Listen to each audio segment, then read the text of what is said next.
Good day, ladies and gentlemen, and welcome to today's webcast entitled PRIMEChat, Better Insights, Better PR-ROI.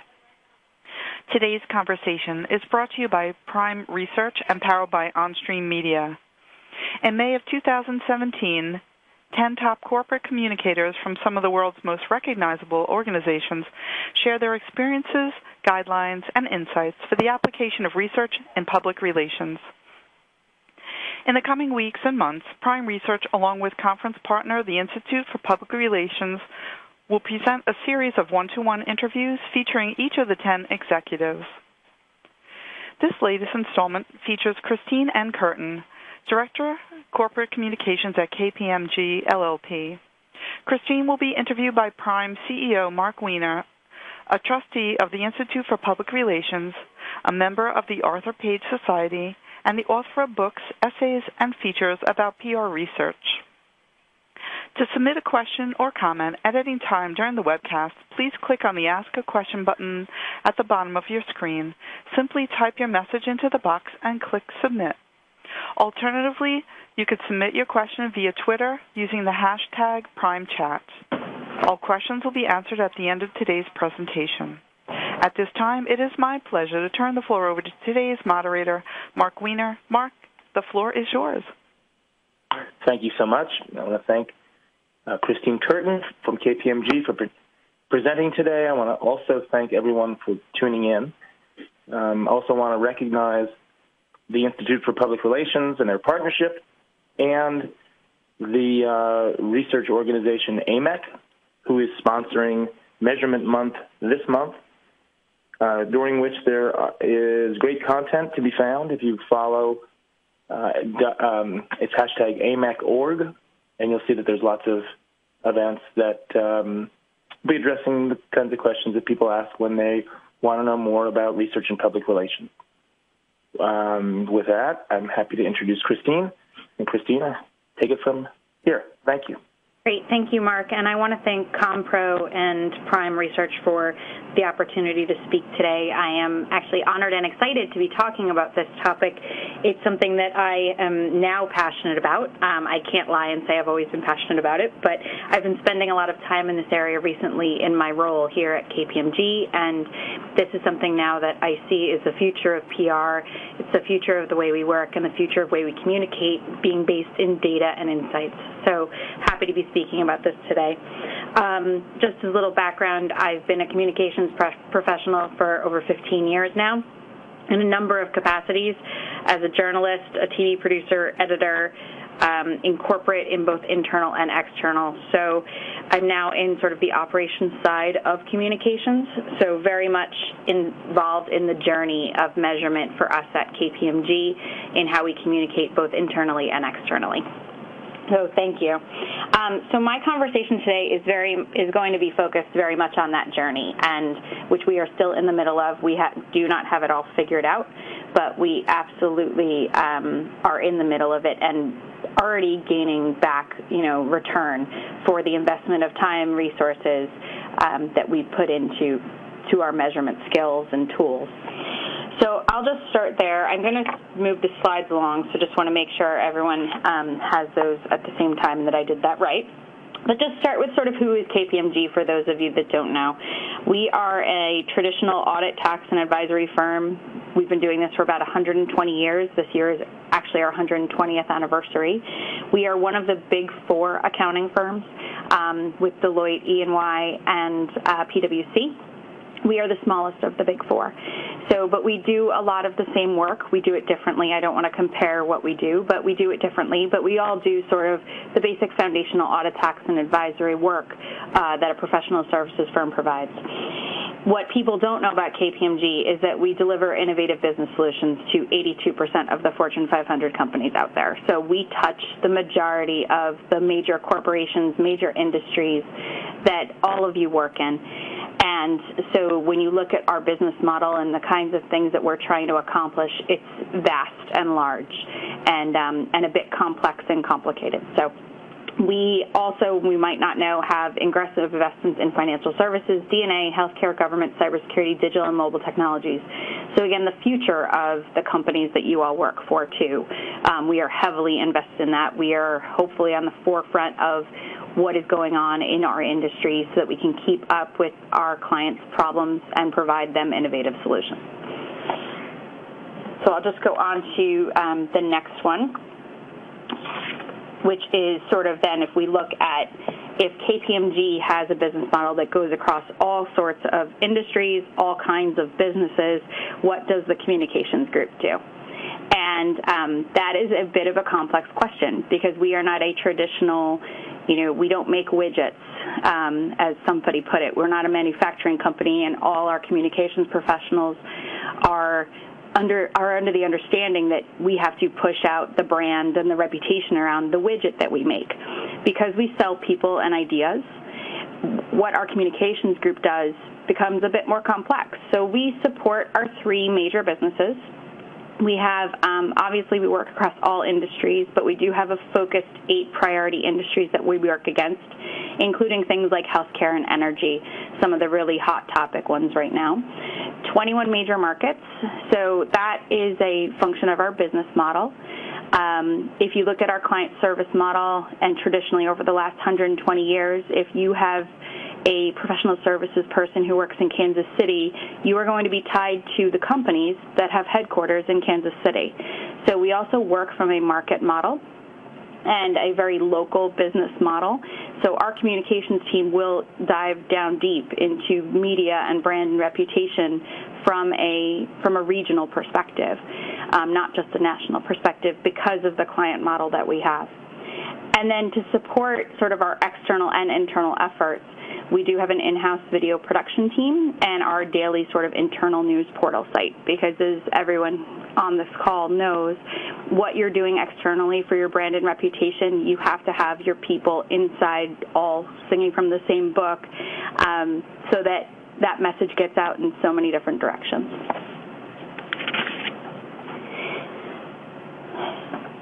Because we have the model that we do,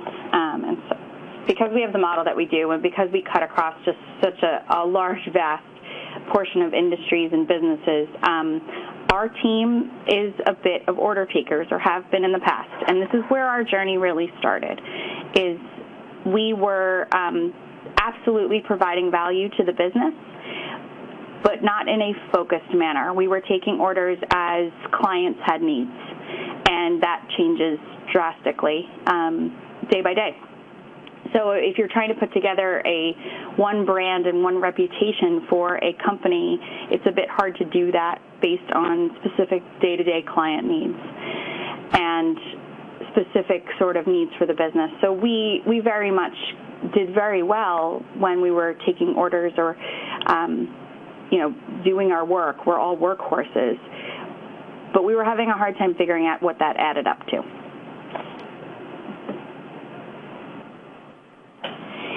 And that's really where our journey started, is once you recognize sort of what your function does and what the communications team is responsible for, then you can really start to look at how you show up. And I put this slide up. It's our media highlights slide from, I will say, a couple of years ago. Not to show you the sort of great things we're doing and, hey, we're in the Wall Street Journal a bunch of times, but just I think everyone has done this slide at some point in their communications lifetime. And it does show that you're doing some great work. You're doing some great things for the business. You're showing up in the right places, and you're trying to highlight them.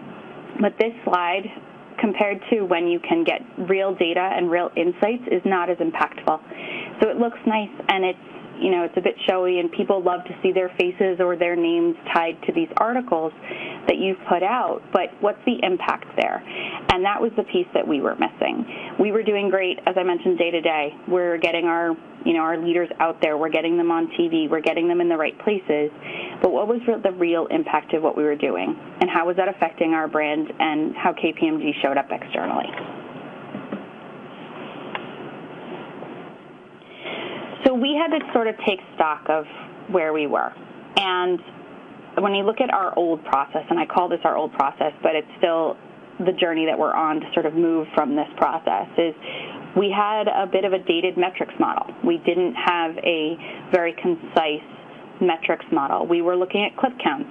How many articles did our advisory practice how many articles were they featured in last month versus our audit practice versus our tax practice, which isn't a real tangible, measurable insight. What's the potential viewership of an online article? What was the broadcast runtime or viewership of a segment on CNBC? How many partners were quoted?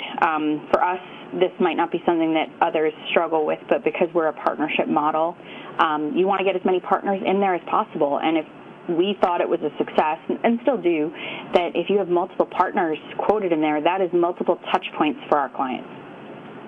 The perceived impact of what we do, that again ties right back to clip counts. So we would have a moment in time where we feel like we would show up really well, or we would be the first ones to show up on a topic, and our perceived impact there, we would sort of bring that up to the top and say, look, we showed up first on this topic, and look what that did for us. And then we sort of used all those things to determine our qualitative value to the business. But here was the problem. It didn't give us any comparability, consistency. There was lack of awareness for the type of work we were doing, and there really wasn't a tangible value that came from it. So we had to take stock of what our process was and where we needed to fix or evolve in our new model.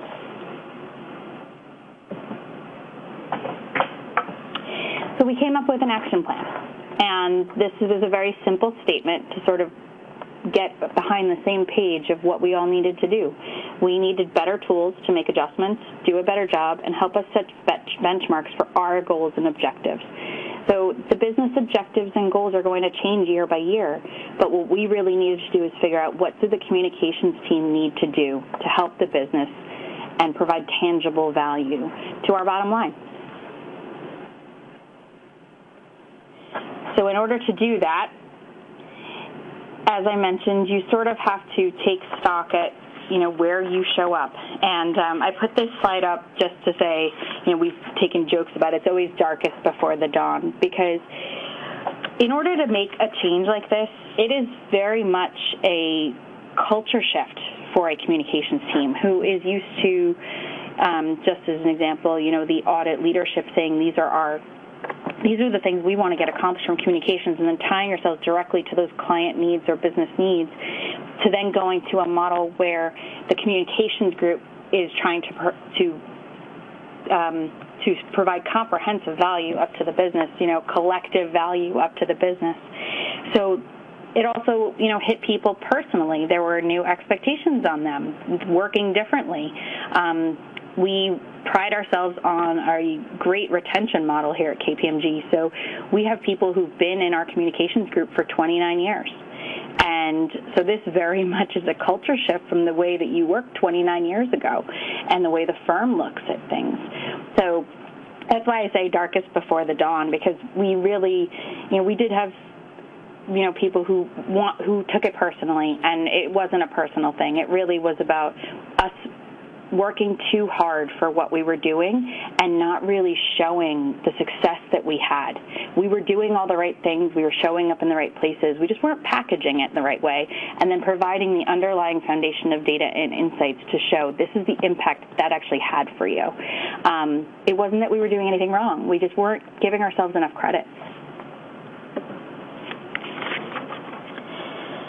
So that's sort of where we pivoted, and that's where we started. And I put this up that we started with very, very basics. We started with what does it do?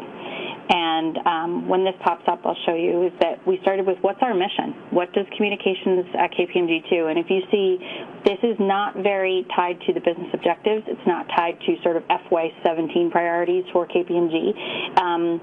This is something that will never change for us.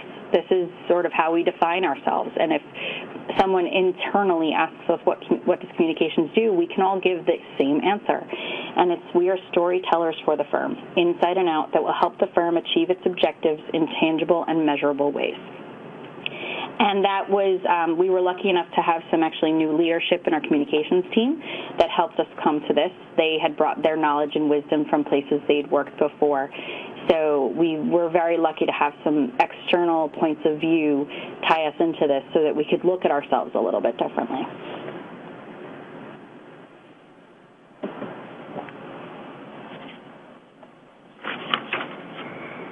And then you start from the top.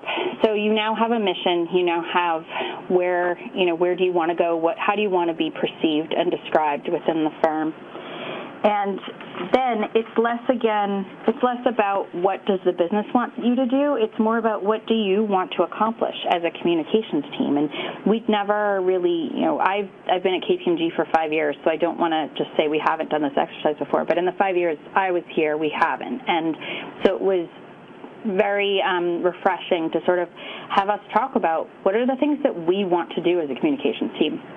Of course, we want to support the business, but for our industry, for our function, for the personal skills and relationships that the people on our team have with others in the communications industry or in the business, what are the types of things that we want to have that our people have skills for and can talk intelligently about outside of KPMG? And so we came up with these goals, and they're, these will be different for everybody, and of course, will be different for how your business and your communications teams work. But as a in-house communications team we had about 65 people supporting this large, vast business.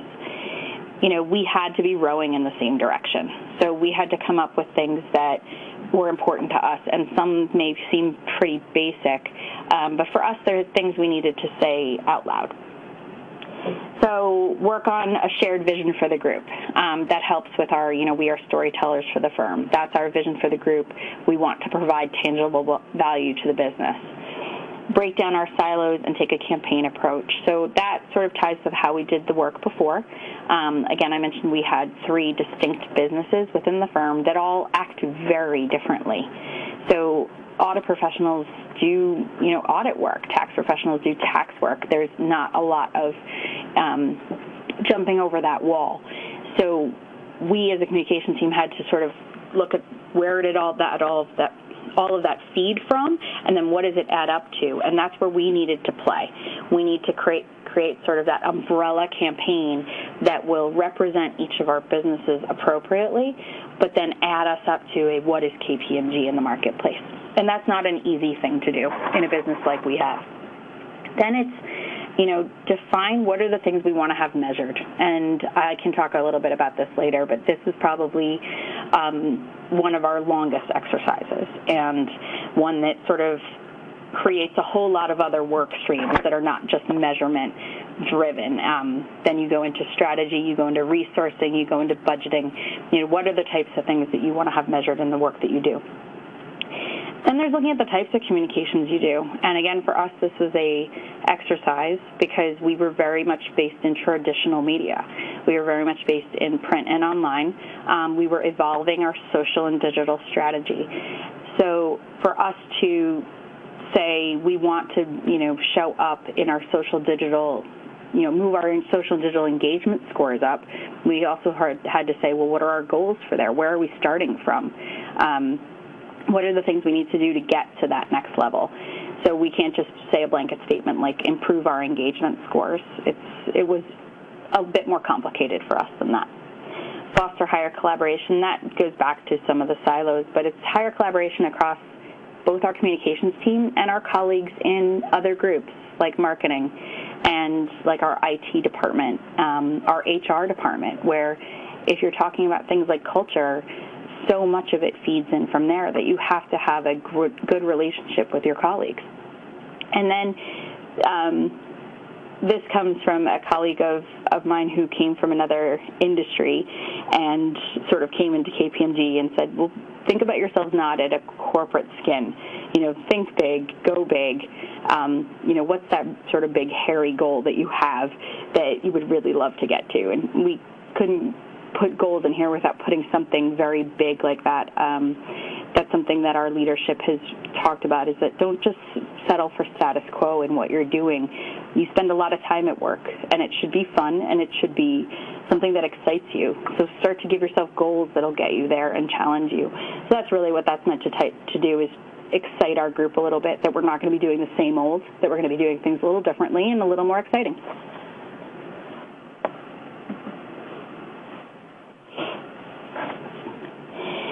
So once we figured out our goals, then it's the how do you do it.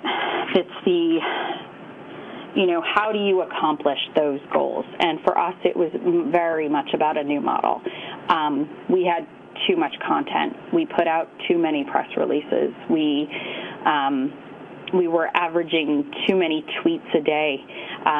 Just as an example, they say put out, Twitter recommends, 3 to 4 a day. We were upwards of 15 to 20 a day. Press releases, we were putting out about 1 every day. So thinking about that, one every business day, thinking about that a little differently, reducing our content that aligns around firm priorities, and then focus in defining the things that we want to get measured. So when I mentioned that was one of the biggest exercises we had, this new model helped define that for us, and that in order to do those 3 things, we had to sort of create a strategic narrative for our firm. Now, when you have 3 distinct businesses and they all have their own priorities, how do you do that? So there were a lot of conversations with the senior leadership of the firm, figuring out what that meant for us. So we've bucketed that into 3 sort of content buckets that most of our work will go into, including sort of the business type of things that we do, our culture, and then how KPMG shows up in the world, sort of sustainability, citizenship, those sorts of things. And then in order to do that, you have to organize your content around those themes. We're very much in the process of still doing that, but it seems like a lot of work to get to this place because these are the types of things we want to have measured. So while I may not be talking about data and measurement yet, our journey included all of these steps in order to get to a measurement state.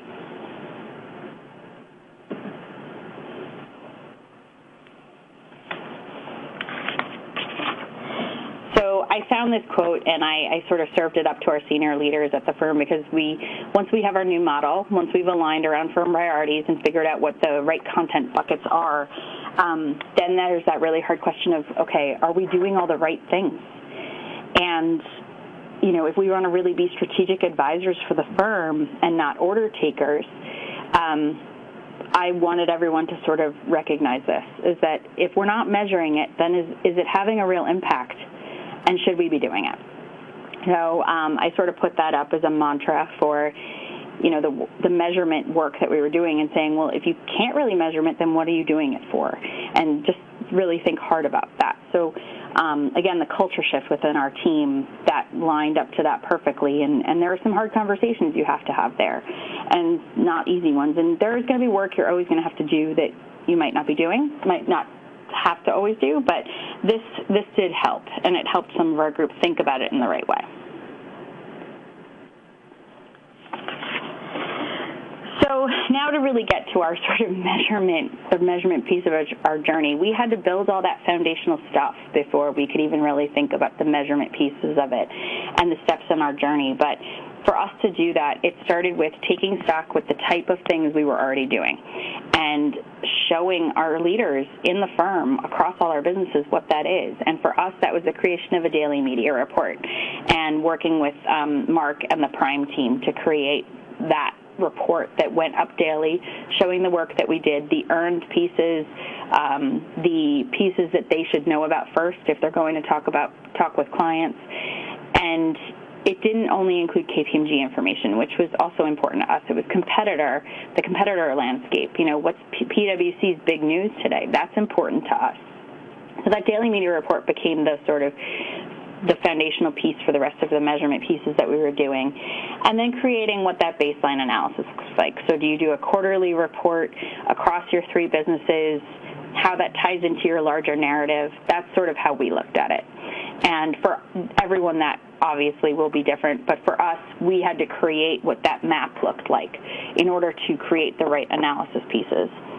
And then lastly was a portal that our entire team could get aligned to, educated on, and comfortable with, so that when our head of energy practice sort of wants to see how KPMG shows up in energy, our colleague in communications can provide that information in real-time data and analysis. So it was those three pieces that really set the mark for how we want to show up with data and insights across our group and what made sense for our group. It probably is different for everyone in every different corporation and industry. But for us, those were the three measurement pieces that were integral to us having sort of those right conversations. And I will move through this quickly as this is a little bit of inside baseball, but the methodology in which we did it. So as I mentioned, we have those content buckets, three things that we want to be aligned around. That's the corporate reputation piece in the middle. And then all the other things you're doing, you're always going to have things where you talk about our business, the management of your teams, positioning in the market, the services and products you do. We tried to bucket the rest of the stuff we did within these so that we had a model and a methodology in the way we measured. And that brings us to where we are now. So I'm really thankful to have been on this journey. It's been a lot of what my team has been working on for the past a little over a year now. And in our current state, we're really starting to see things shift, and we're really starting to see the way we work shift. And that's been such an eye-opening experience to have. But our people on our team are succeeding, and we're giving them the right tools to do so. They don't just have a list of clips that sort of add up to something. They really have real data to back that up. And, just as a one-off analogy or one-off sort of story is when you get that call, and all our communications professionals have experienced this, you get that call and somebody sees a competitor in the Wall Street Journal and they call you in a tizzy and say, we need to get in the Wall Street Journal about this. Well, then you can even go back to them and say, we've been in these publications around this. Our impact around this topic is actually tenfold to that one Wall Street Journal article. You can have those types of conversations and back that kind of material up and say, you don't really need to worry about it. We've got it. We're on it. We've created one narrative about what we do. That's still in process, and having KPMG show up as the way we want it to is going to be an evolving process, but this has started us on that journey. Again, with our strategy too. That's strategy for both our communications team and then strategy for the firm, and that very much ties to the way we work with our marketing group too, because they're integral in showing up how we show up outside. We are holding ourselves accountable. We don't have sort of, we did really great in that. We are having the right conversations internally and externally with the people about the things that we care about, and that's probably the most important one.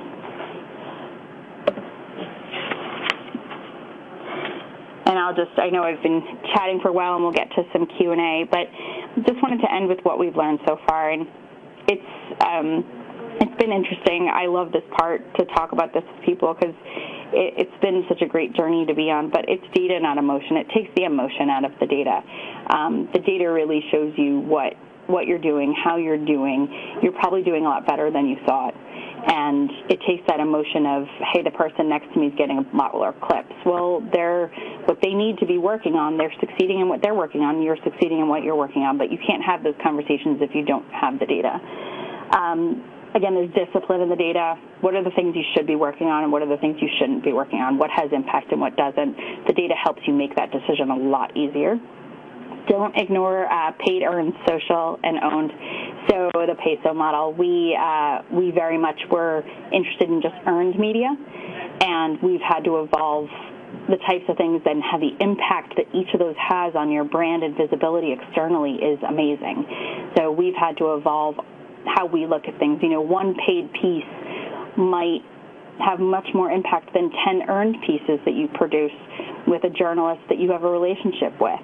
And that's where it goes to, we were working too hard for the types of things we were doing, where we really could have put a little bit of investment, monetary investment in one paid piece that would have gotten us the same visibility and outcome. The digital social absolutely is important. That changes the way we work with journalists. It changes the way we work internally with our group. Putting out things over wire services versus creating your own newsroom and then creating your own social content. Those are all conversations we're having based on where we're seeing ourselves show up in the data. I mentioned this before, partner with marketing. So marketing has a similar but obviously very different job, but being aligned with them will make what you're trying to do a lot easier. And then providing the tangible results. Don't go into a room without having the data behind you so that you can have those right for conversations. So that's sort of the end of my piece of this. And again, I thank commPRO and Mark and everyone at Prime Research for allowing me to have this conversation. It's been really a great journey for me and professionally as well. So I appreciate having the time to talk about it. And if there's some questions or things Mark wanted to talk through, I'm happy to do so. Excellent. Thank you so much for sharing your story. It's a compelling story, and I congratulate you on the progress you've made. So I have some questions while the audience types in their questions. We have a question already from the audience. But let me ask you, what was your biggest challenge? So that I have a twofold answer for that. One was the culture shift within our own communications department, and that was just by the nature of the work we had been doing for so long that worked. Why change something if it's not broken? We had to sort of prove that we were having perceived impact with the business, but we really needed to have tangible impact to the business's bottom line. And as communications professionals, providing information showing that you tie directly to the impact of the bottom line is a very hard thing to do. And I don't know that anyone's gotten that figured out completely.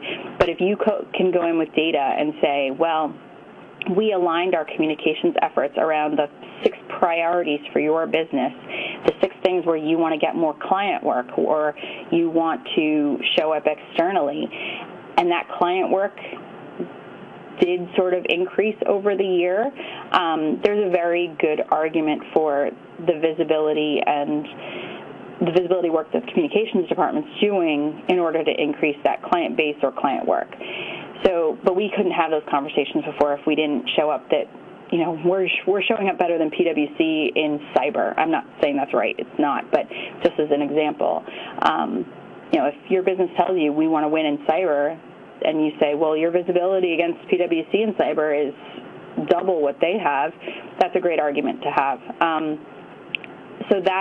I think that culture shift in proving, we had to sort of create the data and measurement to prove to our communications professionals that those were the conversations they should be having. And that journey to get there, and what are the focus areas that you should have, that was the biggest challenge for us. So I would say all those pieces adding up to our measurement journey was probably the biggest exercise our group had. Got it. So you mentioned taking the emotion, how the data takes the emotion out of the process. In what you just said in your response, it also, I think, you're also suggesting that it takes the subjectivity out of decision making. That a partner may have strong feelings about being number one with digital, but may not have any perspective on how what the current landscape is and how to achieve dominance in that category. Absolutely. That absolutely makes sense. Taking stock of where you are, helping find where the white space is. Maybe digital is a really crowded area that we shouldn't be putting a lot of focus into, because at some point you have to realize you're not going to win there. You'll do well, but you're not going to win there. But maybe there's this small piece over here that if we put a little bit of effort into, maybe partner with marketing and really get our name out there, and we figure out that's where we can live, that is a better strategy. So adding up to strategy is a goal that you want to have. And if you don't have the data, then it is an emotional conversation, because it's very much based on the objectivity of, the way the business has structured itself or resourced itself or budgeted itself. But if you have data to back up that that's not where your focus should be, those are some really strong insights to have. Yes, those meetings are empowering to communicators. So what advice can you share on how to begin? Sure. So I think for us, the first thing you have to do is sort of take stock of what you're already doing. You're probably doing, and that was something we here realized pretty quickly, is we were probably doing a lot more than we realized we were. And that's why I mentioned that for us, starting with that media report and just trying to package the work that you do in one cohesive way. Maybe it's not analysis, maybe it's not a dashboard. We had tried to do dashboards for years and couldn't find out the right way to do it. But for us, it really started with that media report, and it was bucketing it in the right ways and saying, wow, we really are doing a lot of things in a lot of different places. And so I think if you can take some time to put some resource against that, because it does take time and it takes effort and it takes someone's job almost to do that, take stock of what you're already doing, and then I think it makes the picture of what you need to do next a lot easier. Whereas if you try to start from the end and try to start with we want to show data around this, and this, working backwards is a lot harder. Thank you. So I'm going to switch to the questions from the audience. We have 5. First one, I think you came close to this, but let me ask the question, and if you want to elaborate on your earlier answers, you may. The question is, how do you help your C-suite understand and appreciate your communications results? Yes, so that's a great question because, like I mentioned, we're sort of a year in on this, so we're just starting to do that now. It takes a while of investing your time and resources into creating your measurement story and creating your data story to actually tell that story. So the way we approached it, and I very much, the way our leadership in communications handled this was almost telling the leadership of the firm, these are the conversations we're going to be having with you, but stay tuned because we need to align against your business strategy. So we started with FY17 and said, in FY17, tell us your 6 priorities. We're going to line up against those, and then we're going to show you how we did at the end of the year. Now we're at the end of that year, and we're actually able to tell them, in those 4 areas within audit, we killed it. Or in those 4 areas in audit, here's how we did, here's what PwC did, and this is why. And so I think you have to show, not tell. And don't make too many promises. We learned that early, too, where if you promise them, every quarter you're going to get a report, well, you need to get that machine up and running in order to do that. But it's very much a show, not tell exercise. Mm-hmm. Can you say more about how insights feed the storytelling process? So what we just talked about was kind of an evaluation aspect of research, that it helps you communicate results to executives who, might not really understand public relations as well as you need them to. But there's also this proactive element that you spoke about earlier, the switch from being order takers to being proactive.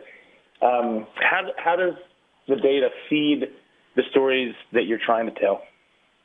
Yeah, so I think the best way to answer that is with just with an analogy or an example where it actually did happen for us is we, in our tax practice, we put out thought leadership around tax initiatives, tax reform, international tax issues, and there was one quarter where our tax media highlights were not aligned as much with the other big 3. And we were surprised because we had been out there in the media, in high-profile publications like the New York Times and the Wall Street Journal all quarter. So why wasn't it showing up? And what we realized is all 3 of the others put out one piece of thought leadership on, during 1 week that had a big spike. And it was around a topic that we didn't invest in as a business. So we were sort of yelling into, what was already a very crowded marketplace. And while we were showing up well in places like the New York Times and Wall Street Journal, it was being drowned out by this other topic that was just super timely that our business didn't attach to. So I think when you're talking about sort of that story that we're trying to tell is, in corporate tax reform, we were doing well and we had success, but then you also have to give them that context story, and the context story is how can we time it better so we're not hitting up against the things the others are doing. where we don't care and we don't want to be there and we don't want to be known for that. But how do we approach that? So is it, I don't want to always go to paid, but is it launching some big social campaign around the same time, around the topics we care about, that then can sort of battle with that noise? That really changes the strategic conversation that you're having and can change the story for the firm that you thought you had. I hope that answers I didn't go off on a tangent on there. No, you didn't. In fact, what it said to me was that the data provides you with more levers to pull and push. Exactly. So, for public relations, a paid strategy might not be the first option, but in a case like the one you described, where it may be hard to break through earned media or social media, you can buy the awareness or the presence that'll help mitigate the advantage of a competitor. Absolutely. And we have a small competitor set, too, just, to put that in context. There are some that we care about. There's more we do, but for us, the immediate competitor set is small. And if in the work that you do to figure out your measurement and data journey, that's a big part of it, and I left that out, is you have to figure out who you care about in the marketplace, because we even started with saying, we need to know what IBM's doing, and we need to know what Google's doing. Well, if you try to line yourselves up against those sort of behemoths, you have to figure out the right places to do that, because overall it's just different.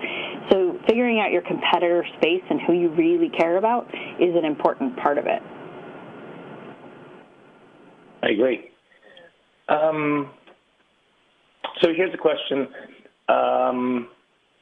about your video communication strategy. Yes. And how has research helped you develop that? So when our video team was put together, there was a lot of internal work they were doing, and I would say the data and insights showed that we had this great, in-house production team that could create content. So it wasn't even so much about video, but that they could create content for us and create our own narrative. And we're seeing that as the new direction for us. Not sort of, again, shouting into the marketplace and hoping people listen, but creating our own noise and our own story. And our video production team is very much an integral part of that. So we have evolved that tremendously, and looking at where video can work with social and digital properties on our own newsroom, externally for, news announcements. That's definitely been an evolving strategy, because we are very much looking to what do we want to accomplish from a public relations standpoint, I would say, and how do we need to do that differently from our traditional, you put out a press release and you hope somebody listens. That is a very big part of a lot of what we do, and we still need to do that in some instances, but we're also changing how we communicate, and the video team is a huge part of that. Thank you. Can you give an example where the media, first a preliminary question. In addition to the media analysis that you described, is KPMG doing other kinds of research, like survey research? So we do have a competitive intelligence group. I don't know if that's sort of what you're thinking about. That is our marketing team. And, it's funny when you come up with new things that people have to pay attention to, new data and insights. People always want to know, how are you showing up differently? And when we talked about doing our analysis and our reporting, and, we did have people who, this is embarrassing to say, but I think it happens everywhere, that they sometimes don't know the difference between comms and marketing. And so they'll be like, the marketing team does all this stuff too. And we'll say, this is complementary to us. And then when you go to the marketing team, they're like, we don't do that. That would be really helpful. So we took a lot of time to make sure that we weren't duplicative at all. Because we do have some competitive intelligence groups and strategic groups that, are looking at our competitors, but from a different lens, and from, branding, like pure, ad and branding, which is very different than the type of work we're doing, but it is all complementary. So when I was talking about partnering internally with your groups, it's not just about getting your team rowing in the right direction, but it's getting the teams that work very closely with you to also go in the right direction. So for us, it was very much our technology team, our HR team, our marketing team, among others. But those three, we couldn't be doing what we're doing now without making sure they knew the direction we were going in and were supportive. Makes sense. And it's not, what you have achieved is not a common situation in my experience. So very often there are silos, and even though I think everybody ought to be working collaboratively for the benefit of the enterprise, there are often, vested interests that makes it difficult for some people to cooperate in the way that you've managed to achieve. That's great that you've done it. Well, that's a testament. I do have to say, like you said, it's not common everywhere. I've worked in, a couple of places that, as you mentioned, are very siloed, but the people here all have the right intentions, and I give that a lot to our leadership, is that once you open that door and show them where they can go, everyone tends to sort of come along and say, yes, that's right, that's exactly what I do, but you just need that one thing to help you break through.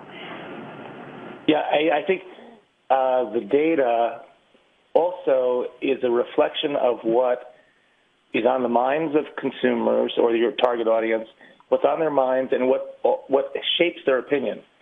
So it reflects their opinion and it shapes their opinion. And when you present, when you try to collaborate from the point of view of the consumer, there's less friction than there would be if someone's representing PR or representing advertising, representing the consumer, and the consumer will tell you, what their preferences are for getting information, and the frequency of the communication, and research can help with that. Yeah, absolutely. Another question from the audience. Do you have examples where the media analysis results had an impact on the business? So I'm going to interpret this. This is like that's like the $10 million question, right? Yes, it is. Yeah, it is. So I think we have examples where the media results have impacted the conversation about the business. I can't speak for everyone on my team, but I don't know that we've impacted business strategy yet. Again, we're very early on this journey, and that's our hope, but we have impacted comm strategy tied to the business. So that's definitely something I've seen happen, but where we've said, you shouldn't be doing digital, you should be working on this, I don't think that's happened yet. I don't know that that's right, but we'll get to that right conversation. And maybe it's just a subset of that. But, yeah, I haven't seen where the business strategy yet has changed. Well, it could also come from, a potential client reading an article, a thought leadership piece, or a client reading a thought leadership piece and engaging with the firm in a way that they might not have otherwise. Absolutely. That's the goal for us. Yeah, that's definitely a goal of ours. Is, like I said, we sell people and ideas. So trying to get, clients to people who know us, know us, but people who don't know us might not know the types of things and exciting things that we're doing in financial services or with DNA, and that we're doing it for some of the Fortune 500. It's really hard to get that out because we sell people and ideas, so we sell relationships. Mm-hmm. And that network, is tight. So for us to create a brand where people know KPMG for what you do rather than just being a very traditional audit and tax firm, and then what differentiates you from your competition. Yes. So the kind of thought leadership you're describing is usually what I call high concept. It's not open up a bank account and get an ice crusher.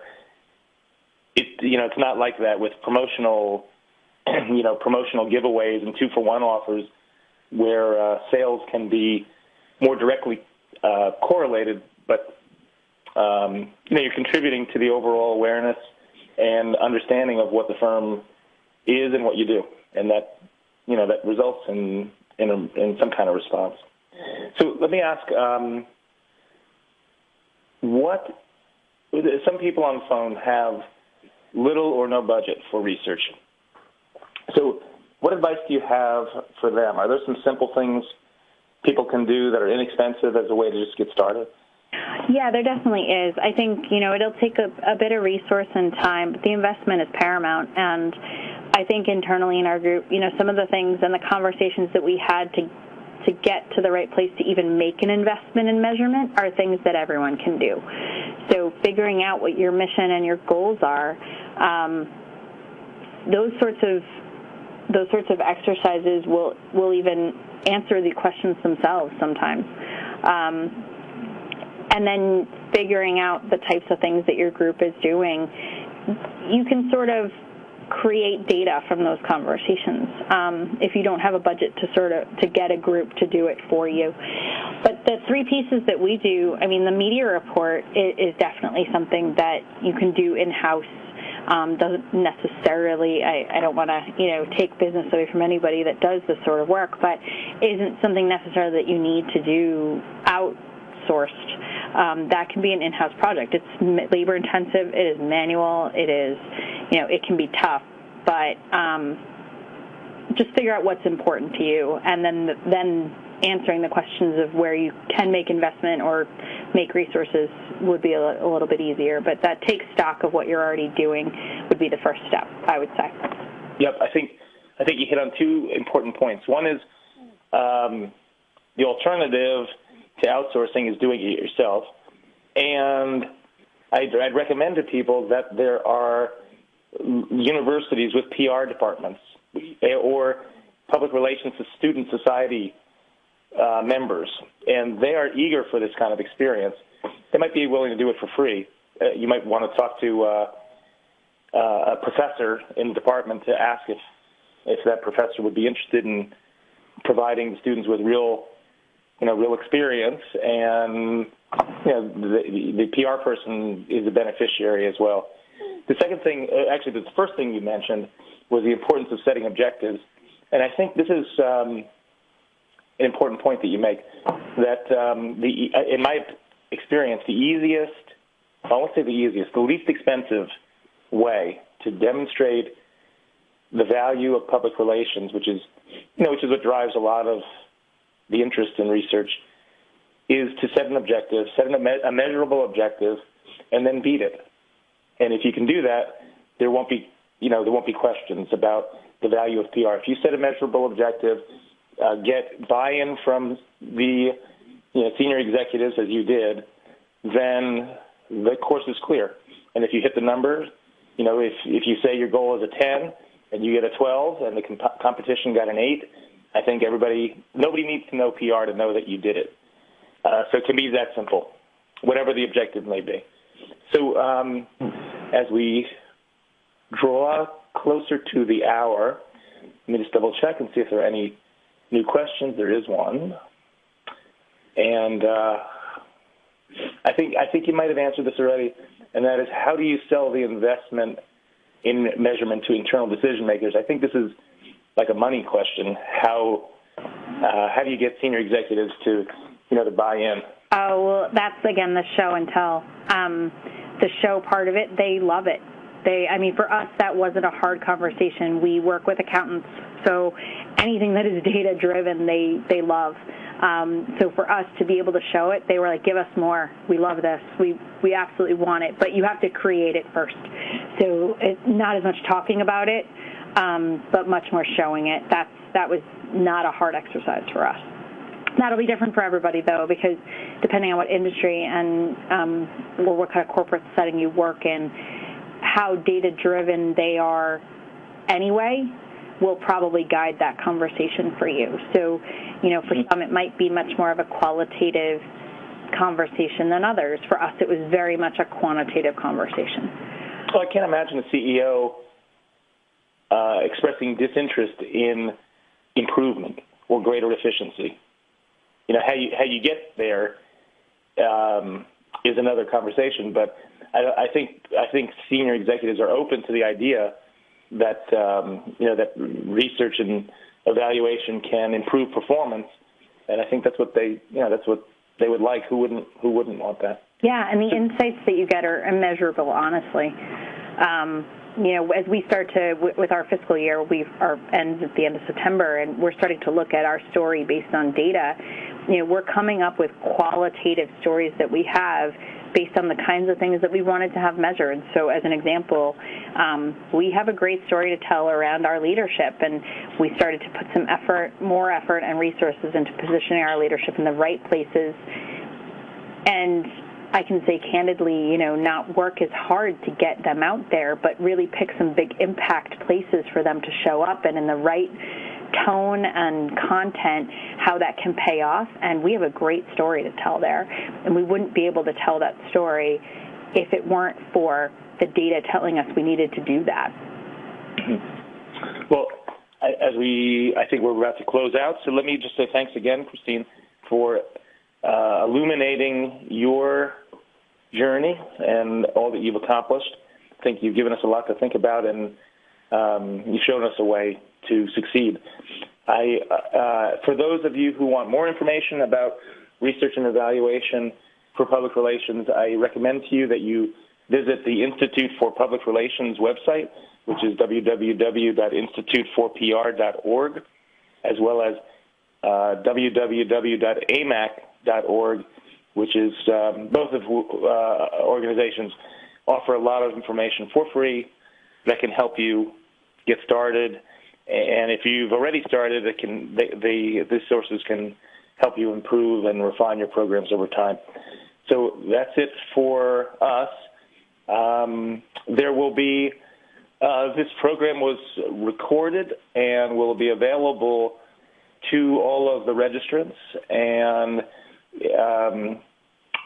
so stay tuned for our next PRIMEChat in October, and look for the announcements about speakers and topics.